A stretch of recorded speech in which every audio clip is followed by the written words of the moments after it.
এখন বিপ্লবের হাতছানি হচ্ছে। বাংলাদেশের সোহরাওয়ার্দী উদ্যান আপনার অপেক্ষায় বসে আছে, আপনাকে ডাকতেছে। ইসলামের জয়গান, ইসলামের গণজোয়ার যত বেশি হবে, এই দেশ থেকে জাতীয়তাবাদ, হিন্দুত্ববাদ, ভারতের আধিপত্যবাদ এবং ধর্মনিরপেক্ষবাদ এই বাংলার জমিনে এই মুহূর্তে থেকে নিশ্চিহ্ন হয়ে যাবে। ঠিক কিনা বলেন? আগামীর বাংলাদেশে ইসলামপন্থী যতগুলো সমাবেশ, মহাসমাবেশ ঢাকায় ডাক দেওয়া হবে, আপনাদের সবার দায়িত্ব হচ্ছে সেই সমাবেশে অংশগ্রহণ করে আল্লাহর দিনকে বিজয় করা। ঠিক কিনা বলেন? তাহলে আগামীর দিনে ইসলামপন্থীদের যতগুলো সমাবেশ হবে, ওই সমাবেশে যাওয়ার জন্য প্রস্তুত আছেন? নারায়ে তাকবীর! এটি ইমানের দাবি, ইসলামের দাবি, এই মুহূর্তে কোরআনের দাবি। ঠিক কিনা ভাইয়েরা আমার?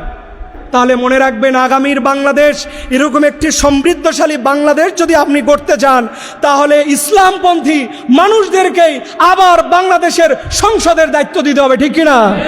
কোন জালিম, ফাসেক আর বেঈমানদেরকে যদি এই ক্ষমতা দেন, তারা আবার আইসা দেখবেন মুসলমানদের গলার মধ্যে ফাঁসি দিয়া সংসদে ঝুলাই রাখবে। ঠিক কিনা?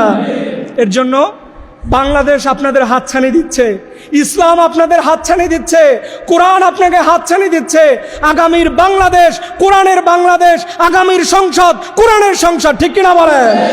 এটার পক্ষে আপনাকে সক্রিয় একজন কর্মী হয়ে, একজন দিনের মুজাহিদ হয়ে, শহীদি তামান্নার ঈদগাহে শামিল হয়ে আল্লাহ পাক যেন আমাদেরকে আগামীর একটা বাংলাদেশ কোরআনের বাংলাদেশ হিসেবে উপহার দেয়। সবাই বলুন আমিন।